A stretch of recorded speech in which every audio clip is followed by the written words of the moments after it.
किंवा त्यांनी सांगावं की हा दोषी नाहीये म्हणून. माननीय मंत्री अरे अरे माननीय सदस्य महोदय, मला वाटते फारच त्यांना गडबड झालेली आहे सगळ्या गोष्टीची. मी क्लिअर आणि नीट सांगितलेलं आहे. सन्माननीय सदस्यांनी विचारलेल्या केलेल्या कारवाई त्यांचं समाधान झालेलं असताना सुद्धा ज्या घटलेल्या एक एक एक एक पुन्हा ते सांगतो. 1 मिनिट त्यांचं कंप्लीट जाऊ द्या. मला उत्तर देऊ दे ना. मंत्री हो परब साहेब, असताना 2 मिनिट. परब साहेब उत्तर देऊ ना. उत्तर ऐका ना. तुमचा प्रश्न ऐकला ना मी. माझं उत्तर द्यायच्या आधी कसं काय बोलता तुम्ही? माझं उत्तर ऐका ना. असं नाही चालणार. आपण प्रश्न विचारलाय, माझं उत्तर ऐका ना. तुम्ही खाली बसा पहिलं. असं नाही होत.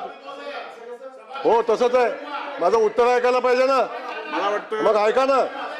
असं काय अंगावर कोण आलं नाही, तुम्ही येता अंगावर. चला खाली बसा तुम्ही. पण उत्तर देता येत ना. आपण त्यांचं उत्तर कंप्लीट झाल्यानंतर आपल्याला परत देतो मी संधी. आपण जरा बसा. आपण प्रश्न विचारलेच पाहिजे, पण त्यांचं कंप्लीट होऊ द्या. आपण जरा बसा. थांब तुम्ही काय बोलणार ते? अरे थांबा ताई, थांबा ताई, थांबा 2 मिनिटं.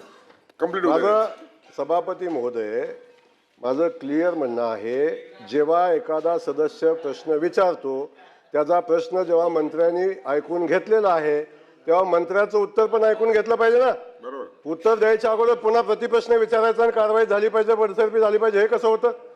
माझं उत्तर ऐकून घ्या अगोदर आणि माझं उत्तर मी दिल्यानंतरचा पुढचा प्रश्नाचा विषय ठीक आहे ना.